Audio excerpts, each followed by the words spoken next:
అపోస్తలుల కార్యముల గ్రంథం 9వ అధ్యాయం చాలా ప్రత్యేకమైన అధ్యాయం. సంఘము యొక్క చరిత్రలో ఈ అధ్యాయం సువర్ణ అక్షరాలతో లిఖించదగిన అధ్యాయం. ఎందుకంటే క్రొత్త నిబంధన గ్రంథములోని 27 పుస్తకాల్లో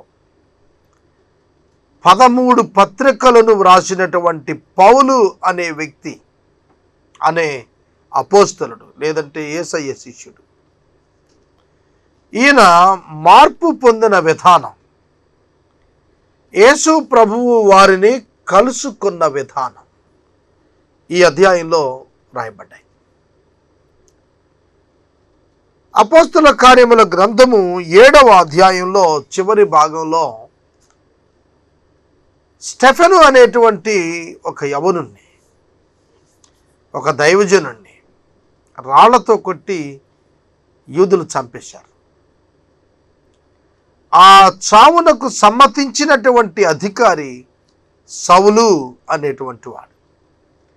ఆ సౌలు ఇంకా సంఘాన్ని హింసిస్తున్నాడు. ఆ దినాల్లో తాను మార్పు చెందటానికి ముందుగా అతడు ఒక హింసకుడు, హానికరుడు, దోషకుడు అయినటువంటి వాడు. ఇటువంటి హానికరుడు, హింసకుడు, దోషకుడు అయినటువంటి ఒక ధర్మశాస్త్ర నిపుణుడుగా ఉన్నటువంటి సౌలు తాను తన యొక్క జీవితం అంతటిలో చాలా గొప్ప భక్తిపరుడును అనేటువంటి భావాన్ని అతడు కలిగి ఉన్నాడు. పరిచయులకు సంబంధించిన వాడు. యూదులలో పరిచయులు, శాస్త్రులు, సద్దూకయులు అనేటువంటి వారు ఉండేవారు. పరిచయులు తాము అధిక నీతిమంతులము అని భావిస్తూ ఉండేటువంటి వారు. అటువంటి పరిచయ తెగకు చెందినటువంటి ఇతడు గమాలియేలు అనేటువంటి గొప్ప ధర్మశాస్త్ర బోధకుని దగ్గర ధర్మశాస్త్రాన్ని నేర్చుకున్నాడు. ధర్మశాస్త్రాన్ని అక్షరార్థంగా పట్టాడు. కానీ దాని వెనక దేవుని యొక్క ఉద్దేశాన్ని సౌలుగా ఉన్నప్పుడు అతడు ఎరుగలేదు. యూదా మతాన్ని ఉద్ధరించాలనేటువంటి తపనతో రగిలిపోతుండేవాడు. అంతేకాక యూదా మతము నుండి అనేక మంది యూదులు యేసుక్రీస్తు నామమునందు విశ్వాసం ఉంచుటను చూచినప్పుడు మతానికి నష్టం వాటిల్లుతుంది అనే భావానికి వచ్చాడు సౌలు అనేటువంటి యవనుడు.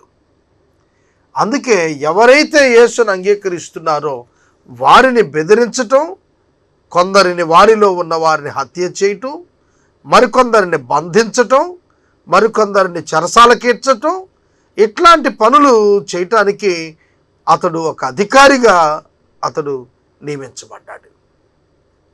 ఆ సన్నివేశం 9వ అధ్యాయంలో మనకు కనిపిస్తుంది. చదువుకుందాం. మొదటి వచనం.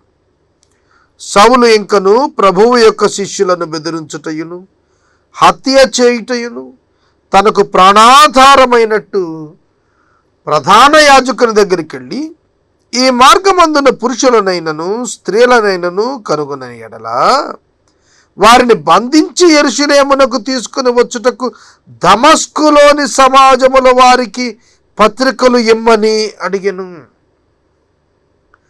దమస్కులోని సమాజము వారికి పత్రికలు ఇమ్మంటున్నాడు. పౌలు తన యొక్క మార్గం దమస్కు మార్గంలో పోతున్నాడు. ఆ యొక్క మార్గములో విశ్వసించినటువంటి వారు ఎవరైనా ఉన్నారేమో వారిని బంధించి యెరూషలేముకు తీసుకొచ్చేస్తాను నేనని చెప్పి అతడు అతని యొక్క అనుయాయులు గుర్రాల మీద బయలుదేరి వెళుతూ వచ్చారు. అతడు ప్రయాణం చేయించు దమస్కు దగ్గరికి వచ్చేసాడు. అకస్మాత్తుగా ఆకాశము నుండి ఒక వెలుగు అతని చుట్టూ ప్రకాశించెను. అప్పుడు అతడు నేల మీద పడి, సౌలా సౌలా, నీవేళ నన్ను హింసించుచున్నావని తనతో ఒక స్వరము పలుకుట వినెను. సౌలా సౌలా, డబుల్ కాలింగ్. 2 సార్లు ప్రభువు సౌలు పేరును పిలుస్తున్నాడు. సౌలా సౌలా, ఇంపార్టెన్స్ ఆఫ్ కాలింగ్.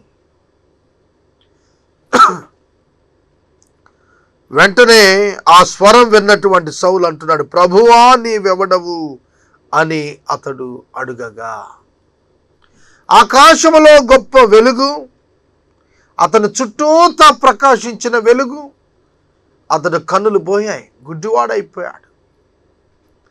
ఆ స్వరం, ఆ గొప్ప వెలుగు అతడు వింటున్నప్పుడు నేల మీద పడిపోయాడు. ఒక స్వరం అతనితో మాట్లాడుతూ, సౌలా సౌలా నా నేల హింసిస్తున్నావు. వెంటనే ప్రభువా నీవెవడవు అని అడుగగా ఆయన, నేను నీవు హింసిస్తున్న యేసును అంగీకరించిన మనుషులను చంపాలని, బంధించాలని, హింసించాలని బయలుదేరినటువంటి సౌలుకు ఇది ఒక విద్యుద్ఘాతంలాగా తగిలింది. యేసు అనే అతను చనిపోయాడని, అతని పేరిట కొందరు మత భ్రష్టులనుగా అనేకులను చేయటానికి ఆయన శిష్యుల పేరిట కొందరు పూనుకున్నారని నమ్మి యూదామత పరిరక్షణ కొరకు పరుగులెత్తుతున్నటువంటి సౌలుకు యేసు యొక్క ప్రత్యక్షత ఒక గొప్ప అద్భుతమైనటువంటి మార్పుకు, ఒక పెద్ద రూపాంతరపు ప్రక్రియకు మార్గమైనట్లుగా మనం చూడగలుగుతున్నాం. నీవు హింసిస్తున్న యేసును నేను అని ఆయన జవాబిస్తుండగా బహుగా ఆశ్చర్యపడ్డాడు. లేచి పట్టణములోనికి వెళ్ళు, అక్కడ నీవు ఏమి చేయవలనో అది నీకు తెలపబడుతుంది అని చెప్పాను. అతనితో ప్రయాణము చేసిన మనుషులు ఆ స్వరం విన్నారు గాని ఎవరినీ చూడక మౌనులై నిలువబడిరి. సౌలు నేల మీద నుండి లేచి కన్నులు తెరిచినను ఏమీ చూడలేకపోయాడు గనుక వారతను చేయి పట్టుకుని దమస్కులోనికి నడిపించి అతను 3 దినములు చూపు లేక అన్నపానములేమీ పుచ్చుకొనక ఉండెను. ఇక్కడ సౌలు స్వరాన్ని విన్నాడు, వెలుగును చూచాడు. ఆ ప్రక్కన ఉన్నవారు స్వరాన్ని విన్నారు అని రాసింది, ఇక్కడ వెలుగును చూచినట్లుగా వ్రాసలేదు. చూడండి, అతనితో ప్రయాణం చేసిన మనుషులు స్వరమును వినిరి గాని ఎవరిని చూడక మౌనులై నిలవబడిరి. ఇక్కడ ఎవరిని అన్నప్పుడు మాట్లాడుతున్న స్వరాన్ని విన్నారు కానీ మాట్లాడుతున్న వ్యక్తిని చూడలేదు అని అర్థమిస్తోంది. మరి ఒక చోట వారు వెలుగును చూచిరి అని వినపడింది అని రాసింది. కనుక వారు వెలుగును చూశారు, స్వరాన్ని విన్నారు కానీ మాట్లాడుతున్న వ్యక్తిని చూడలేదు అనేది మాత్రం మనం అర్థం చేసుకోవాలి. కనుక అతడు 3 దినాలు అన్నపానాలు పుచ్చుకోకుండా ఆ విధంగా ఉండిపోయాడు. ఒక షాక్లోకి వెళ్ళిపోయాడు. ఏమిటి, నేను ఇంతకాలం యేసుక్రీస్తుని గురించి భావిస్తున్నది అంతా తప్పుడు అభిప్రాయమేనా? యేసు సజీవుడు, మృత్యుంజయుడు, నాకు ప్రత్యక్షమయ్యాడు, ఆకాశములో వెలుగులో ప్రత్యక్షమయ్యాడు. వెలుగు అనే పదం లూకాసువార్తలో మనం చూస్తే యేసుక్రీస్తు ప్రభువు ప్రత్యక్షం ఈ లోకంలోనికి నరునిగా వచ్చినప్పుడు దేవదూతలు ప్రత్యక్షమై వెలుగిచ్చాయి. ఆ గొప్ప వెలుగులో క్రీస్తుని గురించిన సాక్ష్యం ప్రత్యక్షపరచబడింది. అలాగున ఒక అభిప్రాయం అతనిలో ఉన్నది మార్చుకోగలిగాడు. 3 దినాలు అంతర్మథనం పడుతున్నాడు. నీవేం చేయాలో అక్కడ నీకు తెలుపబడుతుంది అన్నాడు కనుక అక్కడ వెయిట్ చేస్తున్నాడు. అదే సమయంలో ప్రభు దమస్కులో అననీయ అను ఒక శిష్యుడు ఉంటే అతన్ని దర్శనములో దర్శించి అననీయ అని అతని పిలువుగా అతడు ప్రభువా ఇదిగో నేను ఉన్నాను అని. ఎటువంటి ప్రత్యక్షతలు చూడండి. దేవుడు ప్రభువు స్వయంగా అననీయతో దర్శనంలో మాట్లాడుతున్నారు. ఆదికాండంలో నుండి మనం చూస్తూ వచ్చినప్పుడు ప్రకటన గ్రంథం వరకు కూడా యెహోవా దూత ప్రత్యక్షతలుగా ఇచ్చినటువంటి క్రీస్తు నరావతారైన తరువాత ఆయన పరలోకానికి ఆరోహణుడై ఆయన శిష్యులతో దర్శనాల్లో మాట్లాడినట్లుగా మనకు కనిపిస్తుంది. అపోస్తల కార్యముల గ్రంథం 10వ అధ్యాయంలో పేతురుతో దర్శనములో కొర్నేలింటి కలమని మాట్లాడుతున్నాడు. అపోస్తలుల గారి 12వ అధ్యాయంలో ప్రభు యొక్క దూత దర్శనంలో కనబడినట్లుగా మనం పేతురుని గురించినటువంటి విడుదల విషయాల్లో మనం చూస్తాం. పౌలు అగ్రిప్ప ముందు నిలబడినప్పుడు చెబుతున్నాడు, నా ప్రభువు నా పక్కన నిలిచి నన్ను బలపరిచాడు, సింహం నోటి నుంచి నేను తప్పించబడ్డాను అంటాడు. ఈ విధంగా ప్రభు యొక్క ప్రత్యక్షతలు అపోస్తలుల కాలంలో వారికి సంభవించాయి. అననీయాను పిలిచి ప్రభువు మాట్లాడుతున్నప్పుడు, ఇదిగో ప్రభువా నేనున్నాను అని విధేయతను ప్రకటిస్తున్నాడు అననీయ. ఇవాళ మనం ప్రకటిస్తామా? నేనున్నాను ప్రభువా, నన్ను ఏం చేయమంటావయ్యా, నువ్వు ఎక్కడికి చెప్తే అక్కడికి వెళ్తాను, ఏం మాట్లాడమంటే అది మాట్లాడతాను, నువ్వేం చేయమంటే అది చేస్తాను ప్రభువా అనే విధేయత మనకుందా? అన్నాడు అననీయ. చిత్తం ప్రభువా నేనున్నాను అంటున్నాడు. అందుకు ప్రభువు, నువ్వు లేచి తిన్ననిది అనబడిన వేదిక వెళ్ళి యూదాను వాని ఇంట తార్సు వాడైన సౌలు అని వాని కొరకు విచారించుము, ఇదిగో అతడు ప్రార్థన చేయించు ఉన్నాడు. వండర్ఫుల్ స్టేట్మెంట్ అండి. సౌలు ఏం చేస్తున్నాడు? పౌలుగా మారి ప్రార్థన చేస్తున్నాడు. 3 దినములు అన్నపానాలు మానేశాడు. ధర్మశాస్త్రం ప్రకారం తనకున్నటువంటి అభిప్రాయాలన్నీ ఒక్కసారిగా మార్చుకోవాల్సి వచ్చింది. అంతే అతడు ప్రభు పాదాలను పట్టుకొని ప్రార్థన చేస్తున్నాడు. పాత నిబంధన గ్రంథంలో ప్రార్థన చేస్తున్నటువంటి అనేక మంది భక్తులను మనం చూశాం. కనుక ప్రార్థనా పరుడుగా సౌలుగా ఉండగా కూడా ప్రార్థనా పరుడే. కానీ అప్పటి అతని ప్రార్థన వేరు, ఇప్పుడు అతని ప్రార్థన వేరు. ఈ సన్నివేశం సమయంలో అతడు యేసయ్యను ప్రార్థన చేస్తున్నాడు, ప్రభువా నేనేం చేయాలి, నన్నేం చేయమంటారు అని. అతడు అననీయాను ఒక మనుషుడు లోపలికి వచ్చి తాను దృష్టి పొందినట్లు తల మీద చేతులుంచుట చూచి ఉన్నాడు. ఇదేమిటి అంటే సౌలుకు కూడా దర్శనము దేవుడిచ్చారు.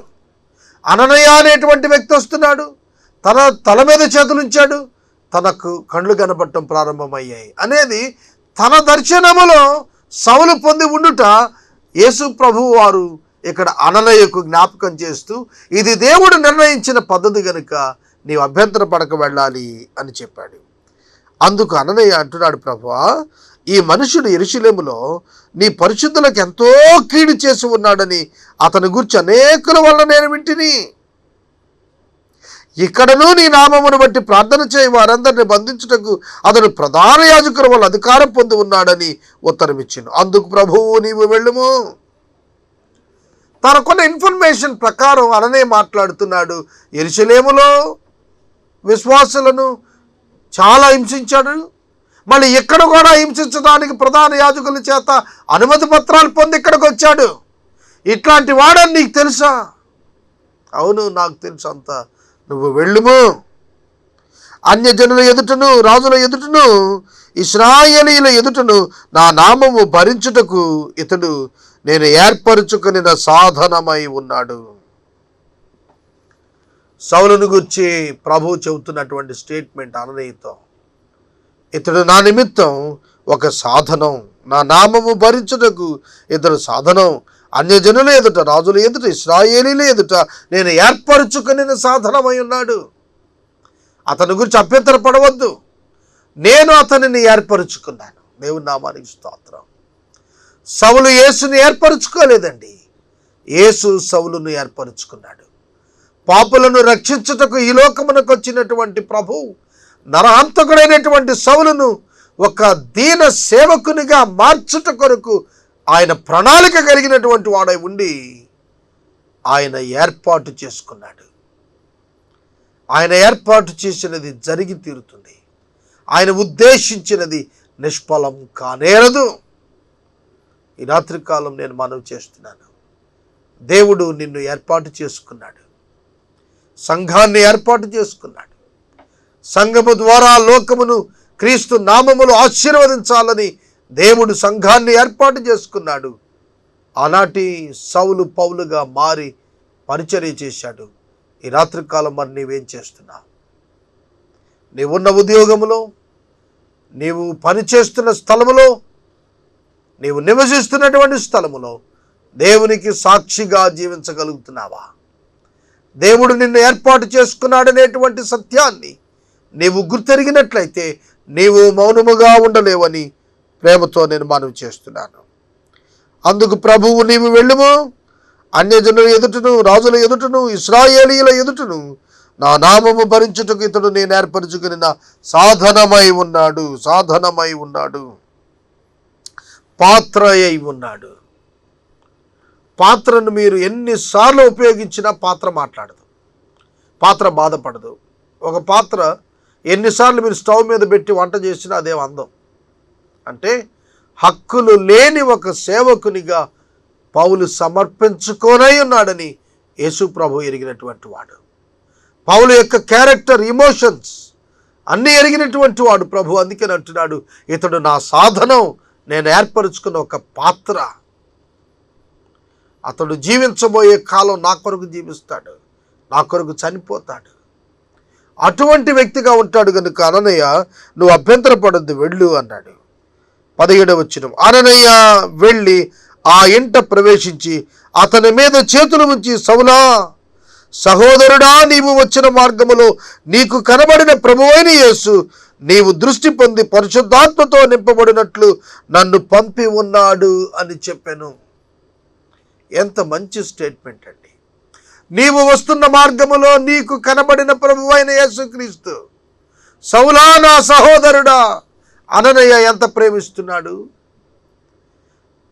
అపోస్తల కార్యముల గ్రంథం 5వ అధ్యాయంలో అననయ్య సప్పెర వేరు, ఆ అననయ్య వేరు, ఈ అననయ్య వేరు. ఇతడు దమస్కులో ఉన్న విశ్వాసి అననయ్య. ఈ అననయ్య సౌలును సహోదరుడా అని సంబోధిస్తున్నాడు. సంఘాన్ని హింసించిన వారిని, దమస్కులో తమందరినీ నాశనం చేయటానికి వచ్చిన వారిని సహోదరుడా అని పిలిచి, ప్రభువు నిన్ను ఏర్పాటు చేసుకున్నాడు, ప్రభువు నన్ను పంపి ఉన్నాడు, ఇదిగో నీవు పరిశుద్ధాత్మ శక్తి చేత నింపబడిన వాడవై పరిచర్యలో ప్రవేశించే పాత్రగా ఉండేటట్లుగా నీ మీద చేతులుంచుటకు నన్ను పంపాడు సౌలా అని చెప్పి అననయ్య ప్రేమతో సౌలును తాకి స్వస్థపరుస్తున్నాడు. అప్పుడే అతని కన్నుల నుండి పొరల వంటివి రాలగా దృష్టి కలిగి లేచి బాప్తిస్మము పొందెను. తరువాత ఆహారము పుచ్చుకొని బలపడెను. అననయ్య ప్రార్థించిన వెంటనే సౌలు యొక్క నేత్రాల నుండి పొరల వంటివి రాలుగా అతడు చూపు పొందాడు. అంతేకాదు, అతడు ఆహారము పుచ్చుకొని బలము పొందుతూ వచ్చాడు.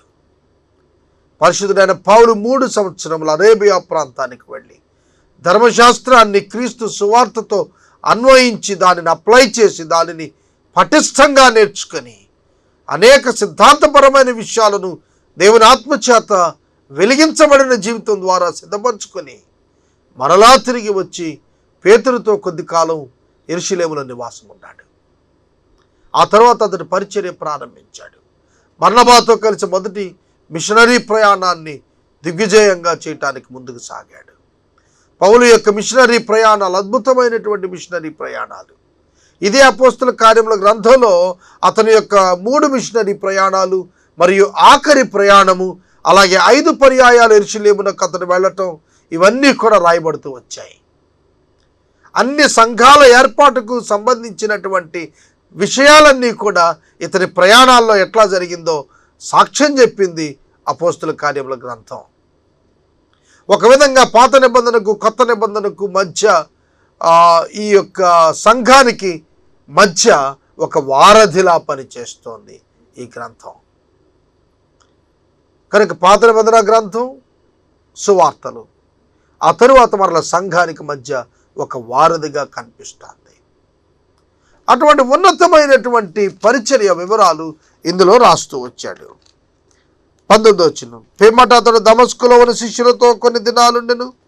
వెంటనే సమాజ మందిరములలో యేసే దేవుని కుమారుడని ఆయనను గురించి ప్రకటించుచూ వచ్చెను. ఈ మాట ఎలా ఉంది మీకు? 9వ అధ్యాయం 1వ వచనంలో యేసు మార్గములో ఉన్న వారిని, యేసును నమ్మిన వారిని చంపాలని, హింసించాలని బయలుదేరినటువంటి సౌలు దమస్కుకు వచ్చిన తరువాత ప్రతి సమాజ మందిరానికి వెళ్ళి యేసే దేవుని కుమారుడని తాను స్వయంగా బోధిస్తూ ఉన్నాడు. దేవుని నామానికి స్తోత్రం. దేవునికి అసాధ్యమైనది ఏదీ లేదనటానికి పౌలు కన్వర్షన్ మనకు ఉదాహరణగా కనబడుతోంది. పౌలు నాటకం వేస్తున్నాడని కొందరు యూదులు భయపడ్డారు. ఆ విధంగా అయినా తమను బయటికి రప్పిస్తాడేమో రహస్యంగా ఉన్న విశ్వాసులు ఆనాడు దమస్కులో భయపడ్డారు. కానీ అతడు దేవుని ఆత్మచేత నింపబడ్డాడని తర్వాత తెలుసుకొని బహుగా దేవుని స్తుతించారు. ఒక దుర్మార్గుడిని నువ్వు మార్చావు ప్రభువా, ఒక హింసకుడిని మార్చావు ప్రభువా, నీవు మనుషులను నీ స్వాధీనమును ఉంచుకొని మార్పునిచ్చేటువంటి వాడవు అని వారు ప్రస్తుతిస్తూ వచ్చారు. వెంటనే సమాజ మందిరములలో యేసే దేవుడని ఆయనను గురించి ప్రకటించుచూ వచ్చును.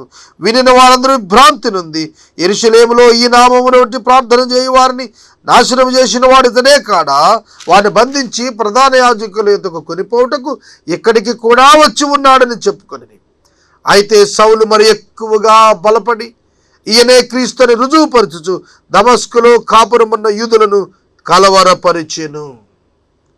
యూదులు అనుకున్నారు సౌలు వచ్చేస్తున్నాడు, దమస్కులో క్రైస్తవుల పని అయిపోయింది అని సంబరపడ్డారు.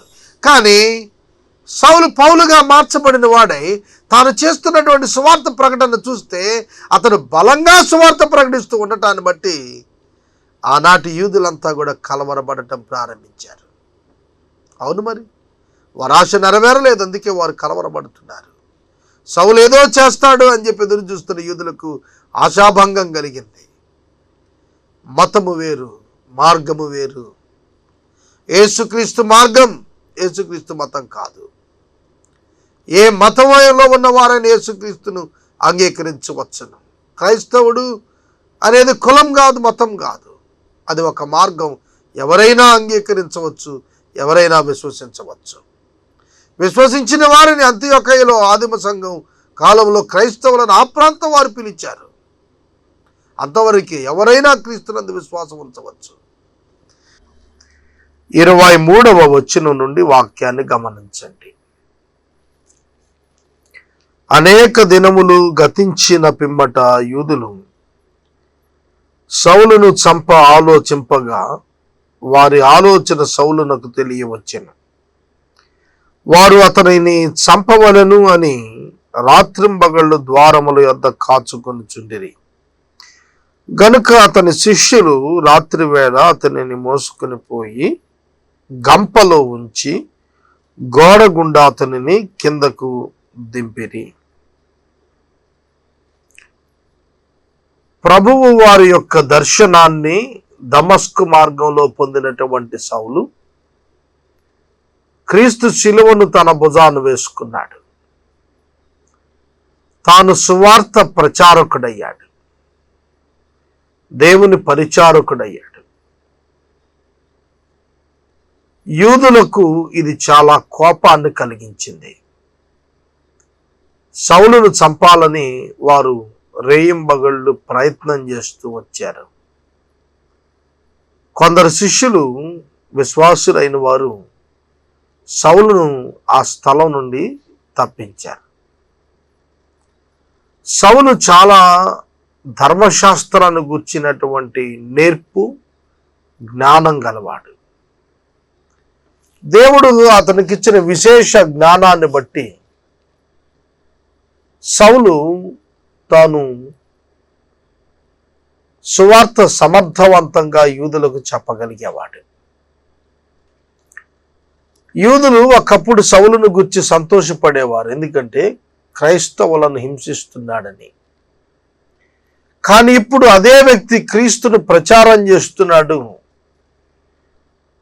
క్రైస్తవులను సోదరులుగా భావిస్తున్నాడు, దేవుని చిత్తం అంటున్నాడు అని తెలుసుకొని చంపాలనుకున్నారు. కానీ అక్కడున్న శిష్యులు అతన్ని తప్పించారు. సౌలు యెరూషలేముకు వచ్చాడు. అతడు యెరూషలేములోనికి వచ్చి శిష్యులతో కలుసుకున్నట్టుకు యత్నము చేసిన గాని అతడు శిష్యుడని నమ్మక అందరూ అతనికి భయపడిరి. సౌలులో సంభవించిన గొప్ప మార్పు ఆనాటి ప్రజలు నమ్మలేకుండా ఉన్నారు.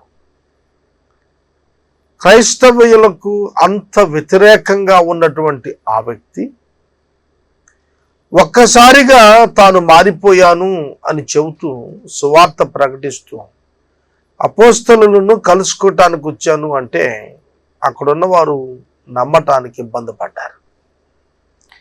బర్నబా అనేటువంటి వ్యక్తిని గురించి మనం అపోస్తల కార్యముల గ్రంథం 4వ అధ్యాయం చివరిలో చదువుకున్నాం. ఆ వ్యక్తి మార్కు యొక్క సమీప బంధువు, ఒక విధంగా మేనమామ వరుస. అటువంటి ఒక ఘనమైనటువంటి శిష్యుడు అపోస్తలులు సువార్త పని మీద ఉంటుండగా 7 సంఘంలో నుండి ఏర్పరిచిన వారిలో ఈ బర్నబా ఉన్నాడు. బర్నబా చాలా ధనవంతుడు. అతడు తన ఆస్తి చేత సువార్త ప్రకటనను వేగవంతం చేయగలిగిన దైవజనుడు. అంతేకాదు చాలా ధీశాలి, ధైర్యవంతుడు. అపోస్తులుడైన పౌలును అపోస్తులులైన కడమ మిగిలిన ఆ 11 మందికి పరిచయం చేయటానికి, మీడియేషన్ చేయటానికి నడుం కట్టుకున్నవాడు బర్నబా. పౌలు మారిపోయాడు అంటే ఆనాటి ప్రజలు నమ్మలేదు. యూదులే కాదు, విశ్వాసులు సైతం ఇదొక వేషమేమో, మన బంధించేస్తాడేమో, తరువాత చంపేస్తాడేమో అనే భయానికి వెళ్ళారు. పౌలుగా అతనిలో వచ్చిన మార్పు వారికి అర్థం కాలేదు. అందుకే వారు భయపడ్డారు. అది సహజమే. అయితే బర్నబా అతనిని దగ్గరకు తీసుకుని అపోస్తలులకు యొద్దకు తోడుకొని వచ్చి, ఇతడు త్రోవలో ప్రభువును చూచెననియు, ప్రభువు అతనితో మాట్లాడననియు, అతడు దమస్కులో యేసునామమును బట్టి ధైర్యముగా బోధించెననియు వారికి వివరముగా తెలియపరిచెను. చూడండి, బర్నబా ఇనిషియేషన్ చాలా గొప్పది.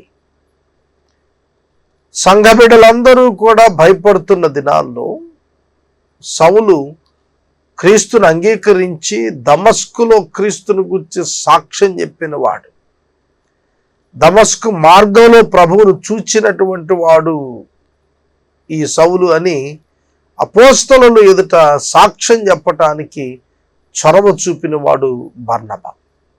బర్నబా మనకు చక్కటి మాదిరి.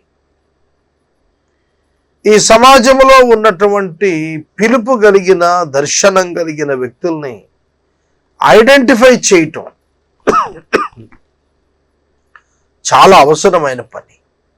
ఆ విధంగా ఐడెంటిఫై చేయటం మాత్రమే కాదు, ఇతరులకు పరిచయం చేయగలట. సోదరుడా, సోదరి, వివిధ సువార్త తలాంతులు కలిగిన వ్యక్తులను నీవు గుర్తించగలవా? గుర్తిస్తే వారిని ఇతర సంఘస్థులతో, ఇతర రిసోర్స్డ్ పర్సన్స్తో వారిని యునైట్ చేయటం ఎన్నడైనా నీకు సంభవించిందా? బర్నబా చేశాడు ఆ పని. బర్నబా పేతురు పరిచర్యలో, అట్లాగే పౌలు పరిచర్యలో కూడా చాలా సహకారిగా నిలబడినటువంటి వాడు. చాలా ఘనుడు, గొప్ప దాతృత్వపు మనసు కలిగిన వాడు. అందుకనే అతడు పౌలును అపోస్తలులకు పరిచయం చేశాడు. అతడు యెరూషలేము వారితో కూడా వచ్చుచు పోవచ్చు, ప్రభువు నామమును బట్టి ధైర్యముగా బోధించుచు, గ్రీకు భాషను మాట్లాడు యూదులతో మాట్లాడుచు తర్కించుచు ఉండెను. చూడండి, పౌలు గొప్ప స్కాలర్. అతనికి హెబ్రీ భాష వచ్చు, గ్రీకు భాష వచ్చు, లాటిన్ భాష కూడా వచ్చు. గ్రీకు భాష మాట్లాడేటువంటి వారితో, జెంటైల్ పీపుల్తో, అలాగే గ్రీకు భాష మాట్లాడేటువంటి యూదులతో కూడా అతడు మాట్లాడుతూ తర్కిస్తూ వచ్చాడు. Argument method. ఇన్ఫర్మేషన్ ఒక్కటే కాదు, పరిశుద్ధుడైన పౌలు తన యొక్క బోధనలో, అతని వాదనలలో వాడింది. ఒక ఇన్ఫర్మేషనే కాదు, ఆర్గ్యుమెంట్ కూడా చేస్తూ వచ్చి వారిని ఒప్పిస్తూ వచ్చాడు. ఈనాడు మనం యేసుక్రీస్తు ప్రభువు సువార్తను గురించి ప్రకటన చేస్తున్నప్పుడు ప్రజలకు ఆయన దైవత్వాన్ని గుర్చిన విషయాలు ఒప్పింపచేస్తూ రావాలి. లేకపోతే మన యొక్క సువార్త ప్రకటన ప్రభావవంతంగా ఉండదు. పౌలు కూడా ఆ విధంగానే యేసుక్రీస్తు ప్రభువు దేవుడు అనేది ఒప్పిస్తూ వచ్చాడు ప్రజల్ని. సహోదరులు దీన్ని తెలుసుకుని అతనిని కైసరయ్యకు తోడుకుని వచ్చి తార్సునకు పంపివేశారు. తార్సు సౌలు యొక్క నేటివ్ ప్లేస్. తార్సు వాడైన సౌలు అంటాడు అందుకే. కనుక తార్సునకు పంపించేశారు. సహోదరులు ఇది గమనించారు. ఏది గమనించారు? యూదులు సౌలును చంపేయాలని ప్రణాళిక వేయటం చూశారు. కనుక సహోదరులు దీనిని తెలుసుకున్నారంటే it's nothing but a spying. ఒక ప్రక్కన ఆధ్యాత్మికంగా ఉంటూనే గూఢచర్యం చేస్తున్నారు అందులో కొందరు. అంటే ఏం జరుగుతూ వస్తోంది, సంఘానికి ఎట్లాంటి విపత్తులు వస్తున్నాయి అన్నట్లుగా వారు మెలకువగా ఉండి తెలుసుకుంటూ వచ్చారు.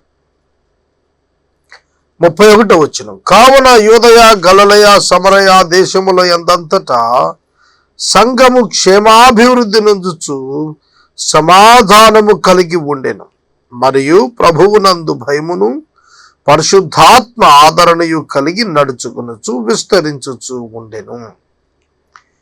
క్షేమాభివృద్ధి చెందింది, ఆదరణ కలిగి నడుచుకుంది, పరిశుద్ధాత్మ యొక్క ఆదరణ కలిగి సంఘం విస్తరించింది.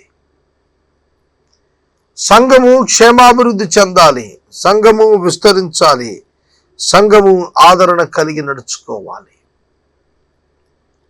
ఈ రాత్రి కాలం వాక్యం వింటున్నటువంటి మనందరి యొక్క బాధ్యత సంఘము ఆదరణ కలిగి ఉండేటట్లుగా చేయగలగాలి, విస్తరించేటువంటిదిగా చేయగలగాలి. దాని కొరకు మనం మన యొక్క ప్రకటన బలోపేతం చేయాలి. ఆ తరువాత పేతురు సకల ప్రదేశాల్లో సంచారం చేస్తూ లుద్దాలో కాపురమున్న పరిశుద్ధుల యొద్దకు వచ్చెను. అక్కడ పక్షవాయువు కలిగి 8 ఏండ్ల నుండి మంచము పట్టిన వాడైన ఐనేయ అను ఒక మనిషిని చూచి పేతురు, ఐనేయ, యేసుక్రీస్తు నిన్ను స్వస్థపరుస్తున్నాడు, నీవు లేచి నీ పరుపు నీవే పరుచుకొనిమని అతనితో చెప్పగా వెంటనే అతడు లేచెను. లుద్దాలోను షారోనులోను కాపురమున్న వారందరూ అతని చూచి ప్రభువు తట్టు తిరిగిరి. ఐనేయ అనేటువంటి వ్యక్తి అస్వస్థత కలిగి ఉన్నాడు.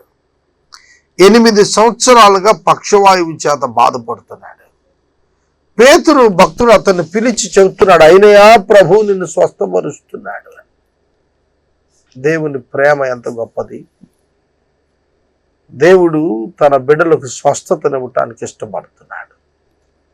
చూడండి, ఈ వ్యక్తిని స్వస్థపరచుటకు యేసుక్రీస్తు వారు ఆయన చిత్తాన్ని బయలుపరిచినట్లు పరిశుద్ధుడైన పేతురు భక్తుడు తెలియచేస్తున్నాడు. నీ పరుపు నీవే లేచి పరుచుకోమంటున్నాడు.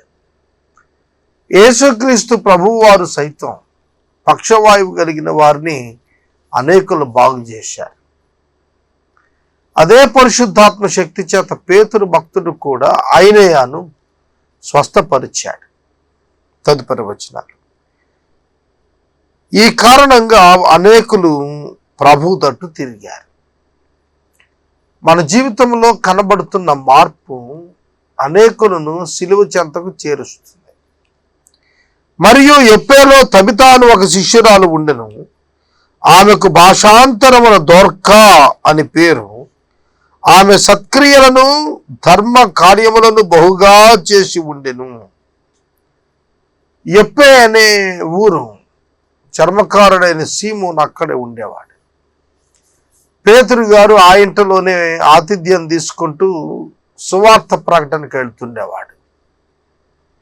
అటువంటి యొప్పేలో తబిత అనేటువంటి శిష్యురాలు ఉండెను. యేసు ప్రభు శిష్యులే కాదు, యేసయ్యకి శిష్యురాళ్ళు కూడా ఉన్నారు.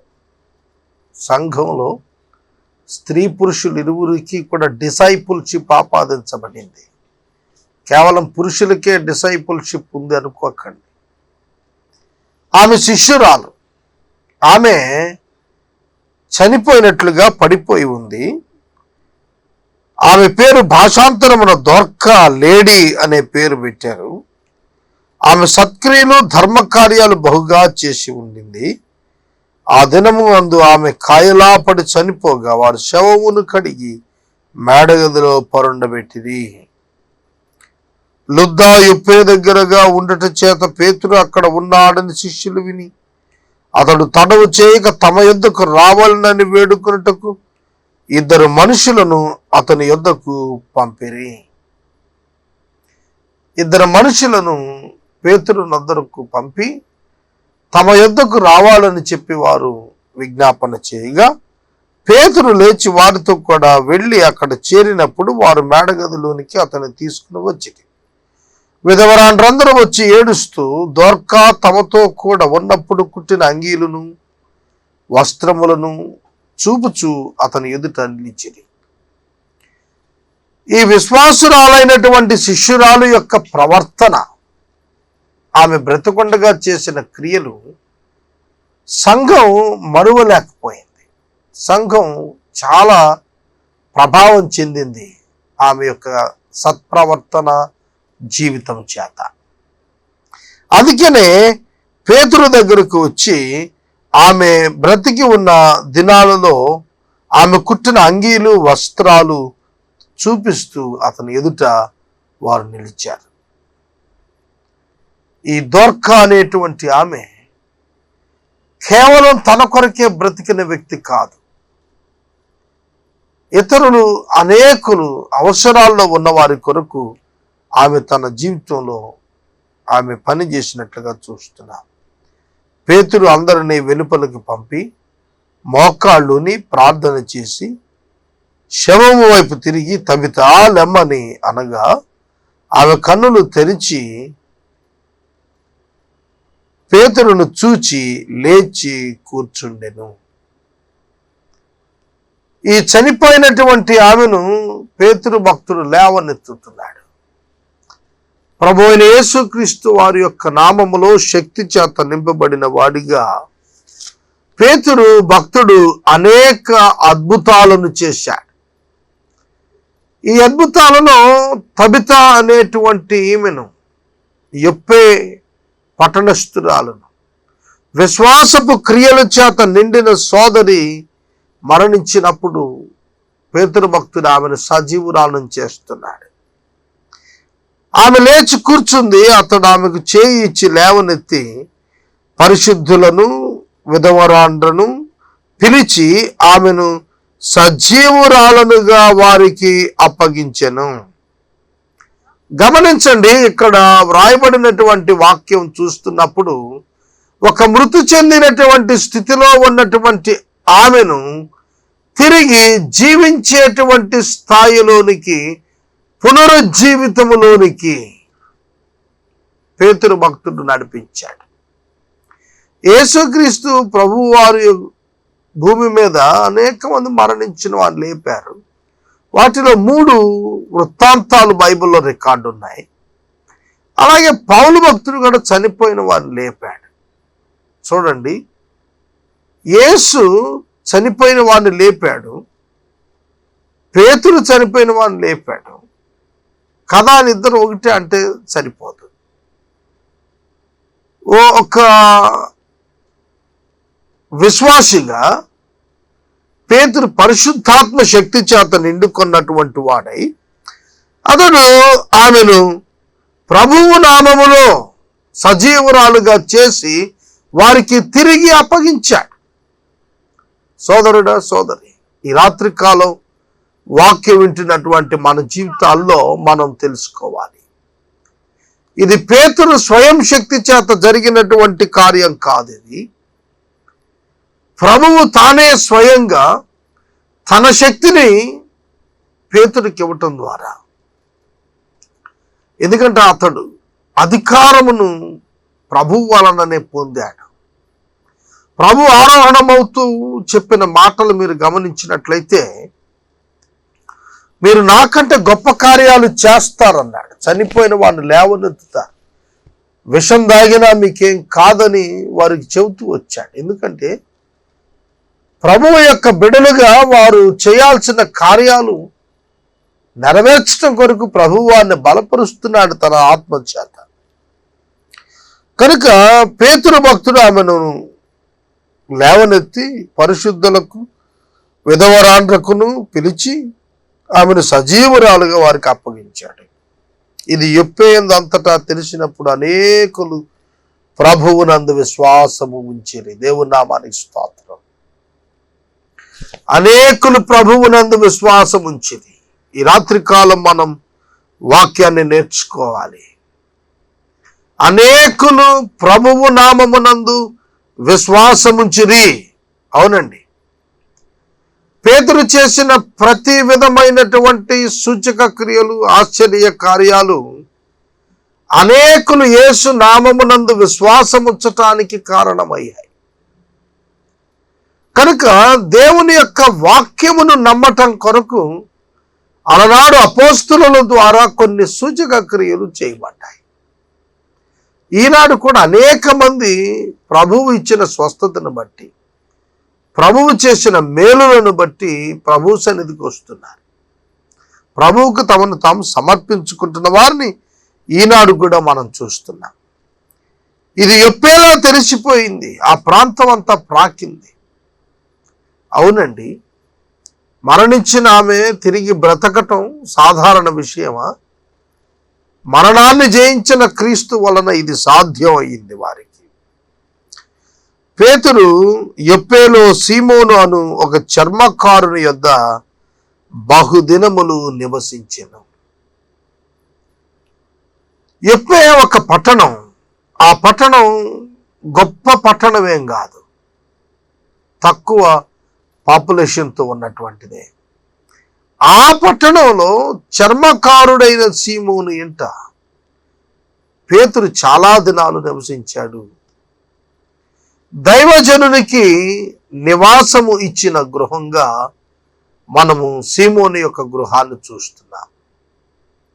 ఆ ఇంటిలో మిద్దె ఉంది. ఈ కాలంలో మనకు ఈ మిద్దెలు ఇవి ఐడియా లేదు, కానీ ఒక జనరేషన్ బ్యాక్ వెనక మిద్దెలు ఉండేవి. ఇప్పుడు మనం గృహాలలో అటకలను పెడుతున్నాం చూశారు, అట్లాంటిది ఇంచుమించుగా.